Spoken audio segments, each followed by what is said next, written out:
అత్తమ్మ కూతురో మెత్తంగా ఎత్తు వేసయ్య మందిరో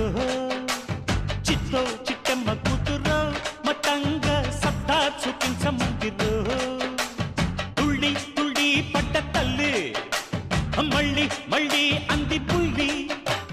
అవ్వ బువ్వ నాకే కావాలి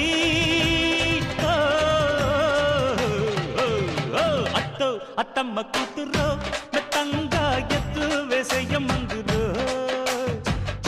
చిట్టమ్మ